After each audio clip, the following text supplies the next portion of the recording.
Hello everyone, let's continue our chapter assessment of firm. जैसा आपको पता है कि मैंने लास्ट वीडियो में आपको शुरू करवाया था असेसमेंट ऑफ फर्म। मैंने आपको सारा बेसिक बता दिया था क्या होता है कि हम कैसे कैलकुलेट करते हैं इनकम ऑफ द फर्म। उसके लिए मैंने बताया था कि आपको बुक प्रॉफिट कैलकुलेट करना पड़ता है सबसे पहले, देन उसके बाद हम जितनी स्टैट्यूटरी लिमिट है आपकी अंडर सेक्शन 40 सबसेक्शन बी में, जो हम पार्टनर्स की रेम्यूनरेशन जितनी अलाउड होती है वो माइनस कर देते हैं, तो उसके बाद हमारी बिजनेस इनकम निकलती है। अब उसके मैंने आपको 2 क्वेश्चंस करवा दिए थे। आई होप वो आपको समझ आ गए होंगे। अगर किसी को भी कोई डाउट हो तो आप वहाँ पे चैट बॉक्स में मेंशन कर सकते हैं। अब मैं आपको नेक्स्ट क्वेश्चन कराती हूँ, क्वेश्चन नंबर 3। अब देखो क्वेश्चन नंबर 3 में हमें क्या बोल रहा है वो, the profit and loss of mason XY glass works for year ending 31 March 2021 is. उसने हमें P&L दे दिया, ठीक है। अब P&L में उसने हमें stock purchase, penalty, fine, office expense सब कुछ मेंशन है, नेट प्रॉफिट हमें पता है, और आगे उसने हमें काफ़ी सारी एडजस्टमेंट दी है। सबसे पहले जब भी आप क्वेश्चन करते हो तो हमें सबसे पहले एडजस्टमेंट्स करनी होती हैं। आफ्टर दैट हम अंदर जो आइटम्स हैं उनको देखेंगे, ठीक है। तो हमें पता है हम किसको ठीक कर रहे हैं यहाँ पे, अपने नेट प्रॉफिट को। तो हम सबसे पहले लिख लेते हैं नेट प्रॉफिट, जो कि आपको दिया गया है 1,28,000, 1,28,000 आपको नेट प्रॉफिट दिया है। अब सबसे पहली एडजस्टमेंट क्या बोल रहा है वो हमें, इंटरेस्ट ऑफ ₹6,000, जो अंदर इंटरेस्ट उस यहाँ लिखा हुआ है ना, इंटरेस्ट टू पार्टनर 6,000, उसकी बात कर रहा है ये। Interest of ₹6,000 at the rate 8% has been paid to X on capital. मतलब वो कह रहा है कि जो इंटरेस्ट है ये 6,000 रुपये वो हम एक्स को पे कर रहे हैं उसकी कैपिटल के अगेंस्ट, और कितना पे कर रहे हैं, 8%। मैंने आपको कल क्या बताया था कि इंटरेस्ट ऑन कैपिटल 12% तक अलाउड होता है। अगर उससे ज़्यादा अगर आप पे कर रहे हो तो वो आपका डिसअलाउड हो जाएगा। तो यहाँ पे वो कितना पे कर रहा है, 8%। तो 8% अलाउड है, तो हमें इसका कुछ भी नहीं करना। याद रखना, कई बार बच्चे कंफ्यूज हो जाते हैं कि नीचे एडजस्टमेंट में दिया है तो इसका कुछ ना कुछ होगा, ऐसा कुछ नहीं होता।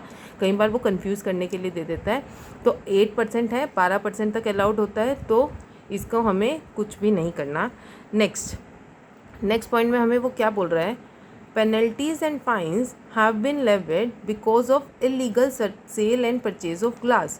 जो ये पेनल्टीज़ और फाइन्स हैं जो अंदर दिया गया है 59,000 के, ये क्यों लगे हैं, क्योंकि वो इलीगल सेल या परचेज़ कर रहा था ग्लास की, ठीक है। आपको एक चीज़ हमेशा याद रखनी है, अगर आपके इलीगल सेल परचेज या जो भी आप इलीगल कर रहे हो उससे रिलेटेड एक्सपेंसेस, चाहे वो पेनल्टीज़ हैं चाहे वो फाइन्स हैं, किसी की भी आपको डिडक्शन नहीं मिलती, सब डिसअलाउड होते हैं। तो ये हमारी क्या बन गई, इनएडमिसिबल आइटम।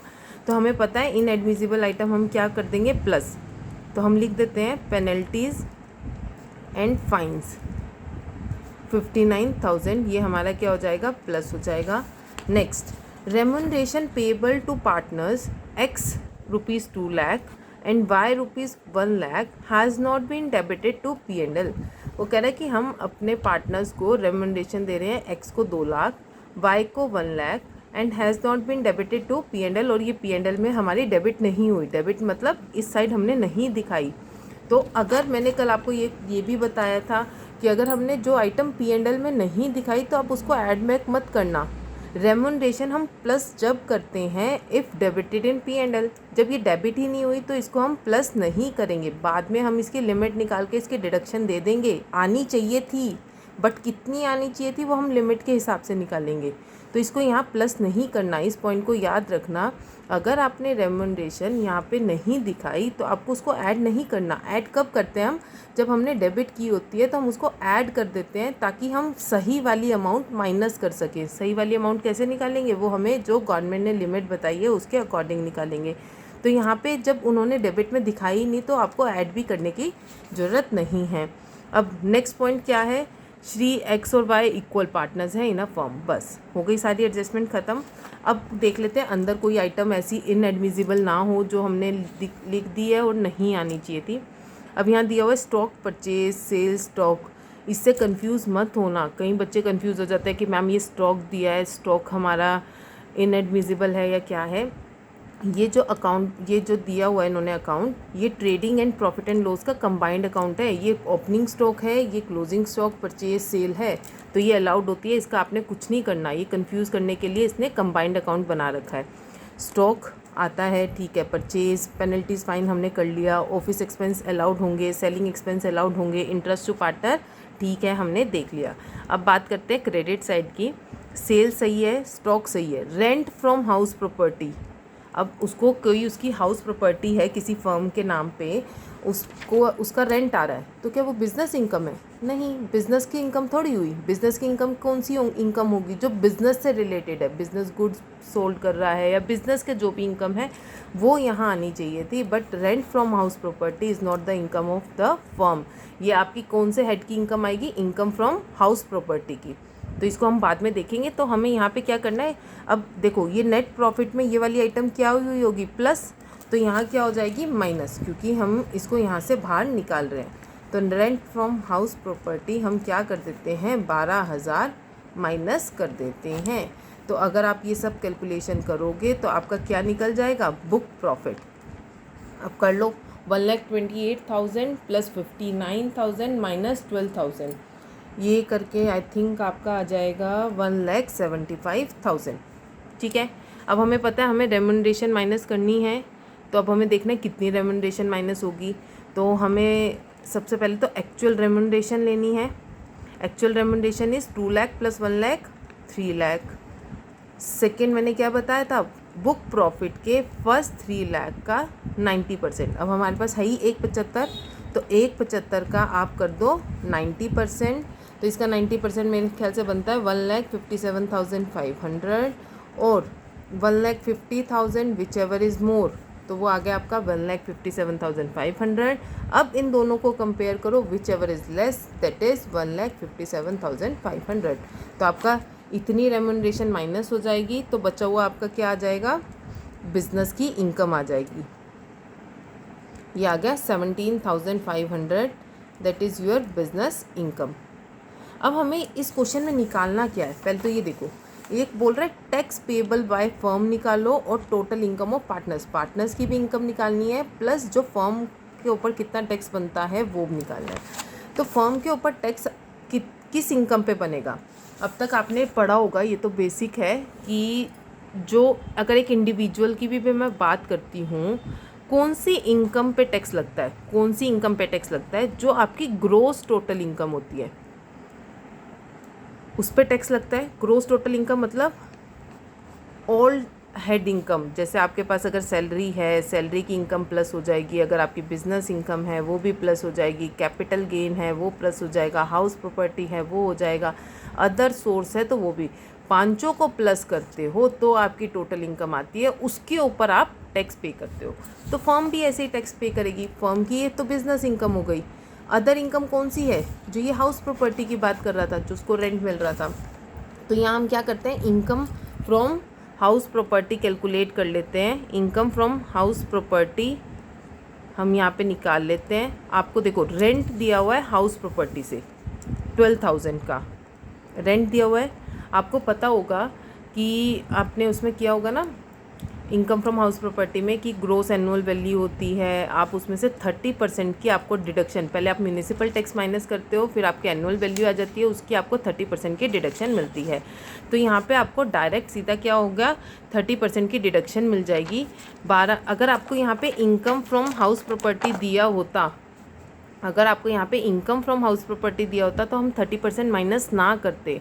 ये रेंट फ्रॉम हाउस प्रॉपर्टी है, मतलब रेंट दिया हुआ है, उसमें आपको पता है कि हाउस प्रॉपर्टी में 30% डिडक्शन मिलती है, तो वो माइनस कर देते हैं। तो ये आ गया 3,600 और इसको माइनस करके आपका आ गया 8,400। तो इसमें इनकम फ्रॉम हाउस प्रॉपर्टी भी प्लस कर देते हैं 8,400। तो टोटल इनकम जो आ गई आपकी 25,900 रुपये। अदर तो कोई और दी नहीं हुई, तो ये आपकी हो गई टोटल इनकम 25,900। अब हमें निकालना है टैक्स। आप याद रखना, फर्म के ऊपर जो टैक्स लगता है वो लगता है 30%। एक दो बता देती हूँ, एक दो आइटम्स का जो आपको पता होना चाहिए। लॉन्ग टर्म कैपिटल गेन के ऊपर लगता है 20% टैक्स, कैजुअल इनकम के ऊपर लगता है 30% टैक्स और फर्म के ऊपर भी 30%, प्लस लगता है 4% सेस। अब बच्चे पूछेंगे सेस क्या होता है मैम? ये होता है गवर्नमेंट एक हेल्थ के लिए और एजुकेशन के लिए कुछ एक्स्ट्रा लेती है। गवर्नमेंट बोलती है कि हम हेल्थ पे इतना खर्चा कर रहे हैं, हम गवर्नमेंट हॉस्पिटल्स खोल रहे हैं, एजुकेशन प्रोवाइड कर रहे हैं, उसके लिए 4% लोगों से एक्स्ट्रा गवर्नमेंट लेती है। तो अब हम क्या करते हैं, टैक्स देना है 30%, तो 25,900 का हम क्या करेंगे, यहाँ पे 30% कर देंगे। तो कैलकुलेट करो, 25,900 का 30% आई थिंक आ जाएगा 770 प्लस 4% सेस। अब इसका 4% अब आप अगर करते हो तो हमारे पास ये आ जाएगा 311, आप इसे प्लस कर लो, ये आ गया 8081। ठीक है, ये आ गया आपका टैक्स पेबल, जितना आपको टैक्स पे करना है। देखो टैक्स निकल गया 8081। ठीक है, हमने करा कैसे कि 30% टैक्स लगता है फर्म की इनकम पे, जितना फर्म की इनकम था उसका 30% किया एंड 4% उसमें सेस, उस टैक्स के ऊपर 4% सेस लगाया, वो ऐड कर दिया, तो आ गया tax payable by the firm. अब हमें क्या निकालना है, income of partner. Income of partner, अब हमारे पास कितने पार्टनर्स थे, 2, एक्स और वाई। सबसे पहले हम उन्हें क्या क्या दे रहे हैं, इंटरेस्ट दे रहे थे। आप हमने देखा था एक्स को हम इंटरेस्ट दे रहे थे 6,000, वाई को कोई इंटरेस्ट नहीं दे रहे थे। फिर सैलरी दे रहे थे, सैलरी हम कितनी दे रहे थे, 2 लाख और 1 लाख। बट यहाँ पे 2 लाख 1 लाख नहीं आता, याद रखना जितना आप लेस कर रहे हो अपनी बुक्स में, जैसे आप इंटरेस्ट भी जितना लेस कर रहे हो 12% तक, उतना ही आता है। सैलरी भी कितनी दिखा रहे हो, 1,57,500, तो इतनी ही दोनों में डिस्ट्रीब्यूट होगी। बट किस रेशो में, इक्वल रेशो में नहीं होगा, सैलरी वाली रेशो में। 2 लाख 1 लाख मतलब 2:1 में। हमेशा याद रखना जितनी आप अपनी बुक्स में लेस कर रहे हो उतनी ही उनकी इनकम बनती है। और किस रेशो में हो जाती है, ये आपकी सैलरी है तो सैलरी वाली रेशो में निकल जाएगी। 1,57,500 को 2:1 में आप अगर डिस्ट्रीब्यूट करते हो तो ये आएगा 1,05,000 एंड 52,500। तो आप इसे प्लस कर दो, 1,11,000 एक्स की इनकम आ गई और वाई की इनकम आ गई 52,500। आई होप आपको ये थर्ड क्वेश्चन समझ आ गया होगा अच्छे से। अगर किसी को कोई डाउट हो देन आप मुझसे पूछ सकते हो। अब नेक्स्ट करते हैं क्वेश्चन नंबर 4। अब देखना ध्यान से क्वेश्चन नंबर 4। क्वेश्चन नंबर 4 क्या है हमारे पास, उसने दिया a firm is engage in manufacture of basic drugs, it consist of 3 partner. मतलब एक फर्म है जिसकी दवाइयों की ड्रग्स की मैन्युफैक्चरिंग करते हैं, वहाँ पे 3 पार्टनर्स हैं, ए बी सी। किस रेशो में प्रॉफिट शेयर कर रहे हैं, 3:2:1 में। Firm disclose the net profit, firm का नेट प्रॉफिट कितना है, 1,90,500 after debiting the following.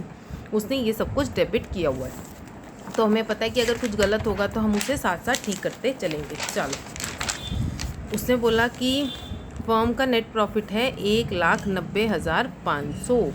First point क्या बोलता है, सैलरी ऑफ ₹1,15,000 पार्टनर सी को पे कर रहे हैं। क्यों पे कर रहे हैं, क्योंकि वो केमिस्ट है और इंचार्ज है फर्म लेबोरेटरी का, मतलब वो वहाँ पे काम कर रहा है, उसके बदले हम उनसे सैलरी दे रहे हैं।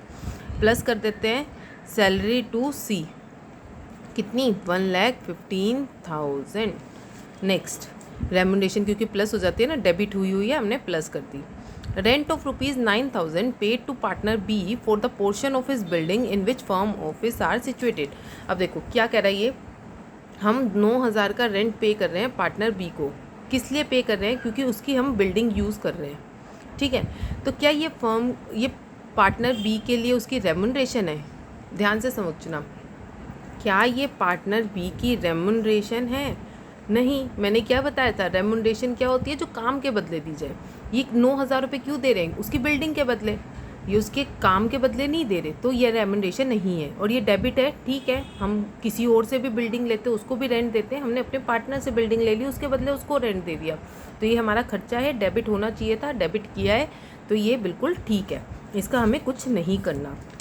Next 9,100 paid as interest to partner A, हम 9,100 इंटरेस्ट पे कर रहे हैं पार्टनर ए को on a loan advance by him to a firm at the rate 13%। Partner A ने फर्म को कुछ लोन दिया, एडवांस दिया हुआ है, उसके बदले हम उसे 13% इंटरेस्ट दे रहे हैं। याद रखना, आप जो भी इंटरेस्ट दे रहे हो पार्टनर को वो 12% तक अलाउड होता है, चाहे वो इंटरेस्ट ऑन लोन हो, चाहे वो इंटरेस्ट ऑन कैपिटल हो। तो 13% दिया है। अब देखो जो आपका P&L है हमें पता है 12% आना चाहिए, दिया कितना है 13%, आना कितना था 12%, कितना ज़्यादा दिखा दिया 1%, तो उस 1% को हम क्या कर देते हैं प्लस कर देते हैं। कैसे करेंगे, इंटरेस्ट दे रहे हैं हम 9100, कितनी परसेंट के लिए 13 के लिए, हमें कितने के लिए निकालना है 1% के लिए। तो ये करोगे आपका आ जाएगा मेरे साथ से 13/7 सा तो 700 रुपये, ये हमने ऐड बैक कर दिया क्योंकि 700 रुपये हमने फालतू दिखाए हुए थे। Next 65,000 paid for the purchase of patent right to manufacture a drug for cancer. मतलब हम क्या करा कि हमने पेटेंट्स खरीदे हैं, ठीक है, कैंसर की दवाई बनाने के लिए, तो 65,000 रुपये हमने उसके परचेज दिए। अब हमें पता है जो पेटेंट्स होते हैं वो हमारे क्या होते हैं कैपिटल एक्सपेंडिचर, वो हमारे P&L में थोड़ी आते हैं। जो पेटेंट्स हैं वो हमारे क्या हैं कैपिटल एक्सपेंडिचर हैं 65,000। पेटेंट्स आप एसेट में लिखते हो ना अपनी, तो ये आप P&L में थोड़ी दिखा सकते हो, ये एक रिवेन्यू एक्सपेंडिचर थोड़ी है, तो इसको भी हम ऐड बैक कर देते हैं। नेक्स्ट फिर वो क्या कह रहा है, depreciation was debited to P&L as per permissible under act. मतलब डेप्रिसिएशन हमने दिखाया हुआ है वो एज पर जितना होना चाहिए एक्ट के अकॉर्डिंग उतना ही है, तो हमें कुछ नहीं करना। Net profit of ₹1,90,500 included 6,000 being interest on FD। अब नेट प्रॉफिट में 6,000 रुपये इंटरेस्ट ऑन FD के इंक्लूड है, मतलब यहाँ पे इंटरेस्ट ऑन FD लिखे हुए हैं। क्या लिखा हुआ है, इंटरेस्ट ऑन FD 6,000 रुपये। अब हमें पता है जो इंटरेस्ट होता है वो हमारी बिजनेस की इनकम नहीं होता, वो क्या होता है अदर सोर्स की इनकम होती है, तो बस ठीक है उसे माइनस कर देते हैं इंटरेस्ट ऑन FD, क्योंकि ये तो अदर सोर्स में आएगा। 6,000 माइनस कर दो क्योंकि इंक्लूड है। नेक्स्ट आगे क्या बोल रहा है, new machine costing ₹15,000 was purchase. हमने एक मशीन परचेज करी 15,000 की, इंस्टॉल कर ली जुलाई में।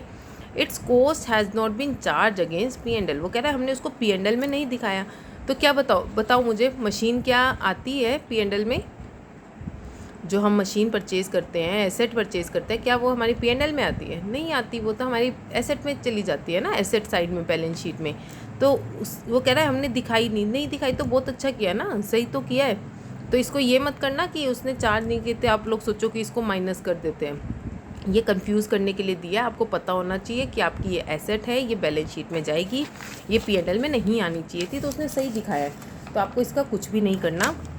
अब हम निकाल लेते हैं इसकी इनकम, ये कितना आ जाएगा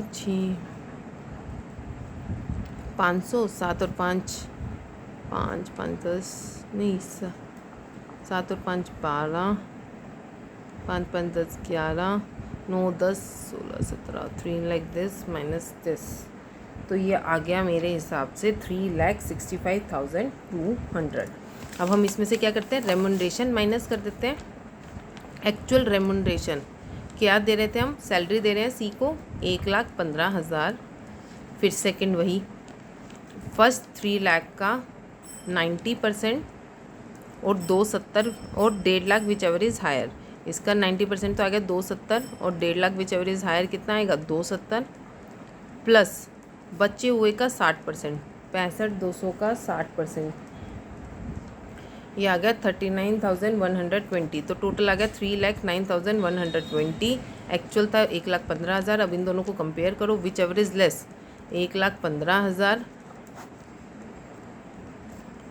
तो ये आपका आ गया 2,50,200 आपकी बिजनेस की इनकम। अब उसने हमसे निकालने को क्या है, सबसे पहले तो ये देख लो, बिजनेस इनकम पूछिए कि क्या पूछा है, उसने पूछा टोटल इनकम। टोटल इनकम में बस क्या करो, इंटरेस्ट ऑन FD ऐड कर दो, तो आपकी टोटल इनकम आ जाएगी, क्योंकि इसके अलावा तो कोई और इनकम दी नहीं हुई।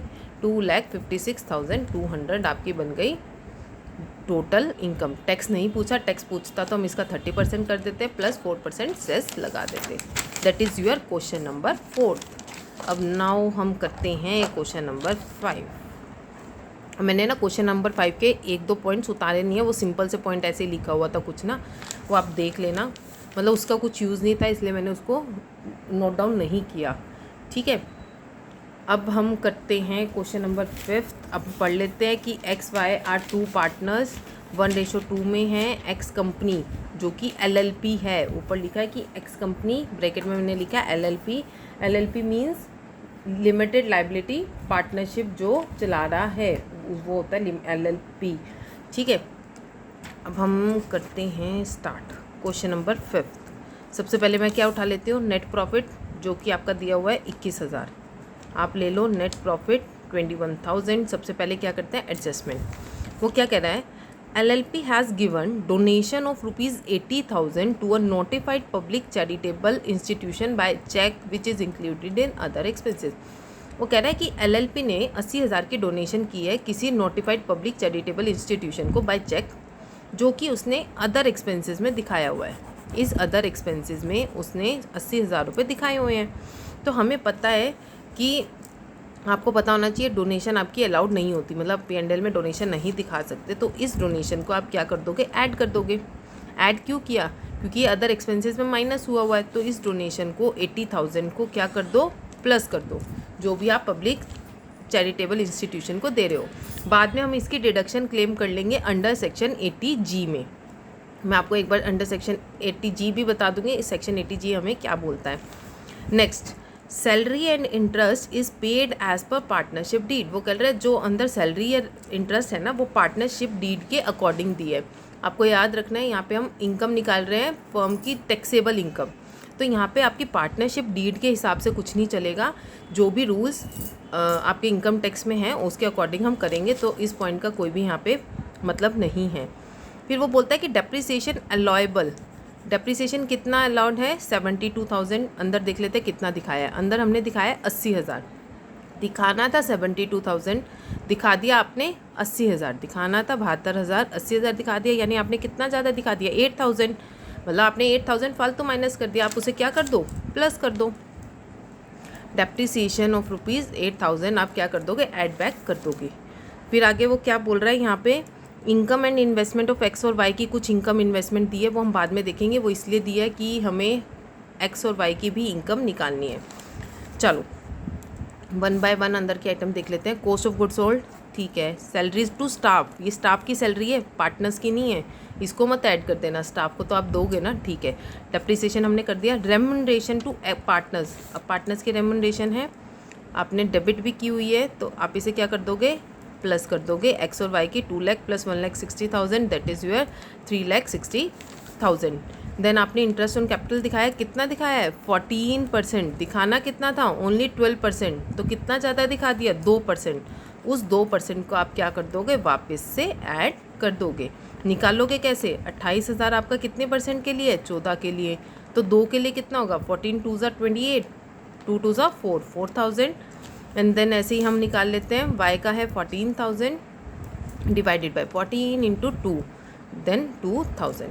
आई होप आपको इतना समझ आ गया होगा। ये हमने बहुत सारे पॉइंट में ऐसे ही कर लिया है। अब चेक करते हैं क्रेडिट साइड, सेल है, ठीक है।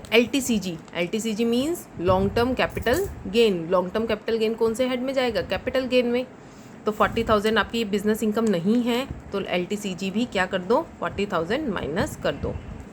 अदर बिजनेस इनकम, ये बिजनेस की इनकम है। अदर लाइक हो सकता है कमीशन हो, कुछ भी हो सकता है जो बिजनेस की इनकम हो रही है, तो आपने इसको नहीं ऐड माइनस करना, क्योंकि ये सही दिखाई हुई है उसने। अब आप इसको सॉल्व कर लो।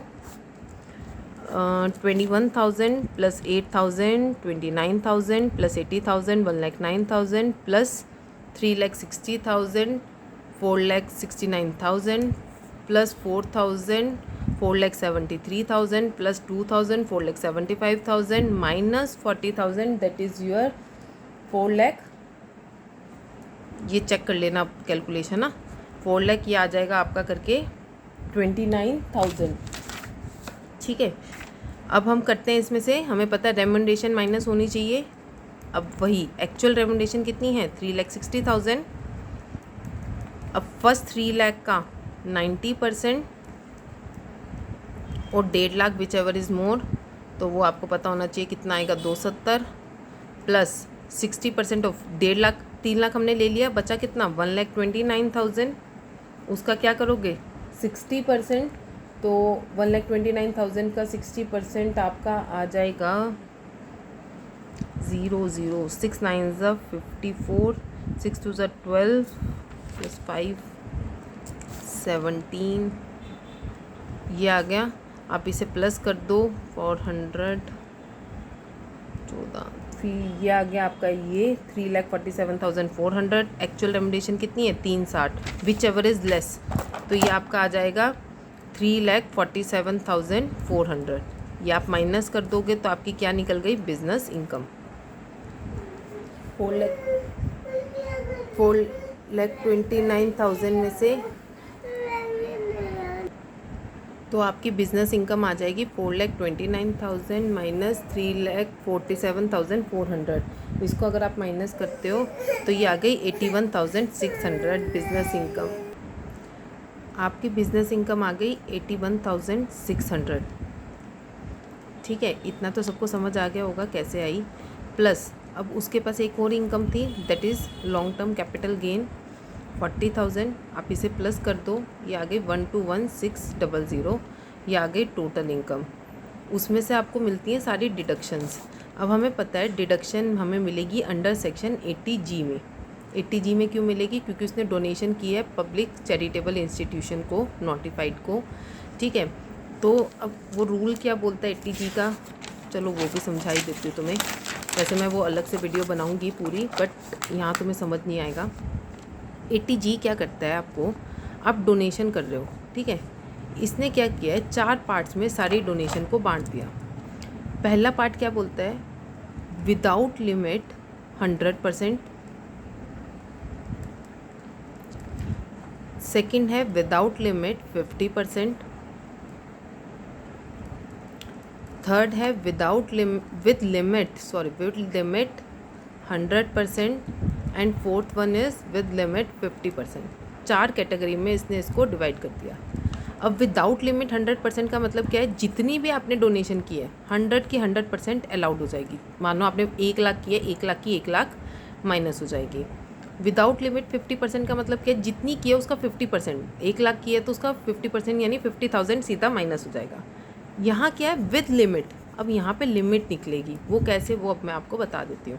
विदाउट लिमिट में मैं थोड़ा सा हिंट दे देती हूँ कौन कौन सी डोनेशन आती है। आप कोई नेशनल कोई नेशनल इंटरनेशनल डोनेशन कर रहे हो, पीएम फंड में कुछ डाल रहे हो, सीएम में डाल रहे हो, कोई भी ऐसी डोनेशन है तो वो आपकी सारी फर्स्ट कैटेगरी में आती है। सेकंड कैटेगरी में कौन सी आती है, गांधी फैमिली, कोई भी आप गांधी फैमिली में डोनेशन कर रहे हो तो वो सेकंड में आ जाएगी। और एक पीएम ड्रॉफ्ट रिलीफ फंड, ये 2 आती हैं। इसमें कौन सी आती हैं, आपकी फैमिली प्लानिंग और ओलंपिक एसोसिएशन की, ठीक है। और फोर्थ वन में कौन सी आती है, बच्ची कुची अदर, सारी फोर्थ में आ जाती हैं। अब लिमिट कैसे निकलती है, लिमिट बोलती है आप करो 10% ऑफ एडजस्टेड जीटीआई, ठीक है। और सी और डी कैटेगरी का टोटल जितनी भी आप डोनेशन कर रहे हो, विच एवर इज़ लेस, जोन सी अमाउंट कम होगी उतनी आपको डिडक्शन मिल जाएगी, ठीक है। वो अगर इस कैटेगरी के तो 100%, इस कैटेगरी के है तो 50%। अब यहाँ पे एडजस्टेड जीटीआई का मतलब क्या होता है, अब ये भी समझ लो।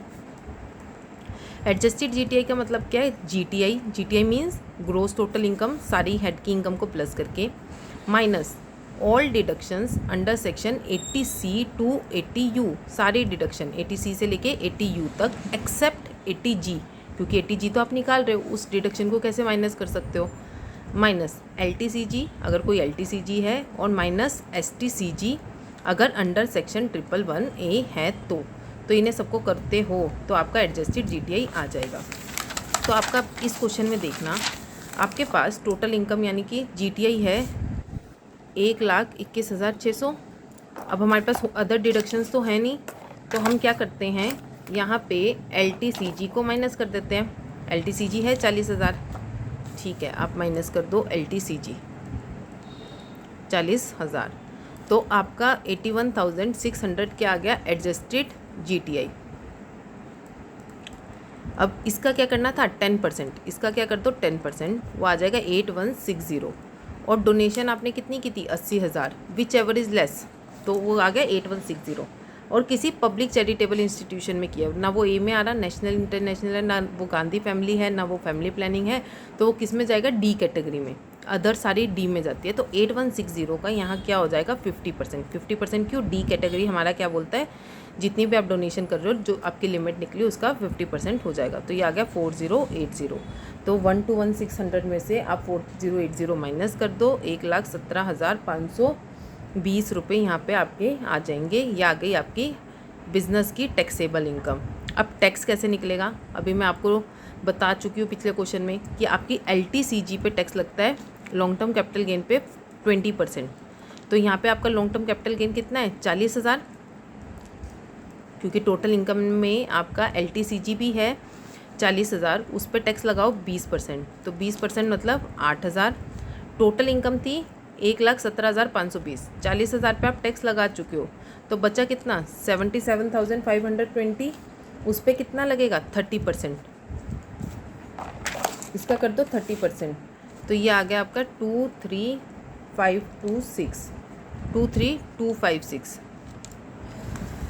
ठीक है, अब आप इसे क्या कर दो, दोनों को प्लस, तो इन्हें प्लस करके हो जाएगा 31,256 प्लस 4% सेस। सेस किस पे लगेगा, इस 31,256 पे 1250, और आपका टोटल टैक्स कितना आ गया फर्म का 32,506। ये तो आई फर्म की बात। अब हमें किसकी भी निकालनी है, पार्टनर्स की इनकम निकालनी है। अब टैक्स उसका आप खुद कैलकुलेट करोगे, नहीं निकलेगा मुझे बताना, मैं आपको हिंट दे देती हूँ अब इसमें। अब देखो पार्टनर्स की इनकम निकालते हैं। हमारे पास कितने पार्टनर थे यहाँ पे, एक्स और वाई, 2 पार्टनर हैं। ठीक है, अब उन्हें हम क्या क्या दे रहे थे, इंटरेस्ट ऑन कैपिटल दे रहे थे। ठीक है, कितना लिखोगे 14% की 12%, मैंने बोला जितना आप बुक्स में माइनस कर रहे हो उतना लिखो 12%। ये 14 के लिए डिवाइड बाई 14 इंटू 12 कर लेना, 28। ये कितना आ गया था हमारा 24,000, और ये आ गया 12,000। 24 या 22, जितना आपने डिसअलाउड किया है उसको वो कर दो ना, -4, 24,000। ठीक है, ये आ गया इंटरेस्ट ऑन कैपिटल। फिर हम उन्हें क्या दे रहे हैं, सैलरी, रेम्यूनरेशन। रेम्यूनरेशन भी कितनी लेंगे, जितनी आपने यहाँ माइनस की है। अब देखो कितनी माइनस की है आपने, ये की है 3,47,400। तो वही रेम्यूनरेशन इनकी इसमें दिखानी है, 3,47,400। बट किस रेशो में, रेम्यूनरेशन की रेशो में। रेम्यूनरेशन किस रेशो में है, 20:16। ठीक है, खुद डिस्ट्रीब्यूट कर लेना। फिर इनकी और अदर इनकम क्या क्या है वो हम पढ़ लेते हैं, जो मैंने अभी पॉइंट्स आपके छोड़ दिए थे। देखो इंटरेस्ट ऑन कंपनी डिपॉजिट, इनको इंटरेस्ट मिल रहा है, इनको डिविडेंड मिल रहा है, इनका LTCG है, STCG है। ठीक है, ये तो बिज़नेस की इनकम हो गई दोनों। अब लिख लेते हैं कैपिटल गेन वाले हेड की इनकम। कैपिटल गेन हेड में क्या क्या आ गया, LTCG प्लस STCG, 280 प्लस 3,000। ठीक है, और ये माइनस में STCG 6,000, तो 30,000। STCG क्या हो जाएगा, सेट ऑफ हो जाएगा LTCG से, 30,000 माइनस 6,000। फिर अब बात करते हैं अदर सोर्स की इनकम। ये तो हो गई कैपिटल गेन। अदर सोर्स में क्या हो जाएगा, 30,000 plus 7,000 plus winning from lottery. Total इकट्ठे एक सारे हेड की इनकम टोटल करके लिख देना, 30 प्लस 7 प्लस 4। और वाई की तो विनिंग फ्रॉम लॉटरी नहीं है, 15,000 प्लस 11,000 आ जाएगा। अब वो क्या कर रहे हैं, कंट्रीब्यूशन दे रहे हैं home loan account of NHB, national housing board वाला। ये आपको पता होना चाहिए, 80C में आता है। इसकी डिडक्शन आपको मिल जाएगी अंडर सेक्शन 80C में। एक्स कुछ भी नहीं कंट्रीब्यूट कर रहा, तो एक्स की माइनस नहीं होगा, सिर्फ वाई का कंट्रीब्यूशन माइनस हो जाएगा 60,000। इन सबको प्लस करना और ये 60,000 माइनस कर देना। फिर आप इसके ऊपर टैक्स कैलकुलेट करना। ये आ गई इनकी टोटल इनकम। टैक्स कैसे निकालना, याद रखना, LTCG पे तो आपका लगेगा कितना 20%, बाकी जो बच जाएगा उस पे लगाना 30%, और जो भी मतलब फिर 4% सेस लगा देना। कैसे लगाओगे, पहले LTCG पे लगाओगे आप, और फिर देन उसके बाद विनिंग फ्रॉम लॉटरी जो है ना, लो मैं एक बार ना करके दिखाती हूँ। यहाँ पे 30% नहीं होगा, ये इंडिविजुअल का निकाल रहे हैं ना, तो 2.5 लाख और वो वाली होगी। देखो 24,000 ये होगी, 280 ये हो गई, और 3,000 ये हो गई हमारे पास। इसकी टोटल इनकम आ जाएगी आपकी 5,41,000, और इसकी इनकम आ जाएगी आपकी 1,56,400। अब इसमें क्या है, आपको क्या पता होनी चाहिए, जो इंडिविजुअल का टैक्स लगता है। इंडिविजुअल का टैक्स कैसे लगता है, 0 से लेके अगर उसकी 2.5 लाख तक इनकम है तो टैक्स लगता है नेल। फिर 2.5 लाख से 5 लाख तक इनकम है तो टैक्स लगता है 5%, और 5 लाख से आगे ज़्यादा है 10 लाख तक तो टैक्स लगता है 20%, फिर आगे 30%। ठीक है, अब देखो इसकी इनकम तो 2.5 लाख से कम है, इसके ऊपर तो कोई भी टैक्स नहीं लगेगा। टैक्स किस पे लगेगा? ओनली एक्स पे। अब एक्स पे भी कैसे लगेगा? देखो उसके पास कैपिटल गेन की इनकम है 2,80,000, इस पे तो लग जाएगा 20%, 56,000 आ गया। कैजुअल इनकम, इसमें कैजुअल इनकम का मतलब जो विनिंग फ्रॉम लॉटरी था वो कितना था हमारे पास विनिंग फ्रॉम लॉटरी? 4,000 पे लगा देना 30%, वो आ गया 1,200। कितनी इनकम पे टैक्स लगा चुके हो? 280 प्लस 4,000 2,84,000 पे। 2.5 लाख तक तो आपकी नीली होती है। 5,41,000 माइनस कर दो 2.5 लाख,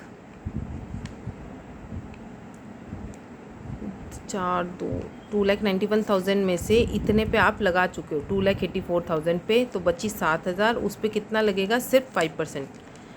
ये वाली स्लैब में, इस स्लैब में 5% वाली में आएगा, क्योंकि ये अदर में चली गई ना, तो स्लैब में सिर्फ वो 5% पे आएगा, तो इस पर 5% वाला टैक्स लगाना, जो आएगा उसके ऊपर 4% सेस लगा देना, देन आपका tax payable by partner calculate हो जाएगा। आई होप आपको ये क्वेश्चन समझ आ गया होगा कि मैंने कैसे कराया। अगर किसी को कोई डाउट हो तो देन आप मुझसे पूछ सकते हैं। ठीक है, okay, thank you so much.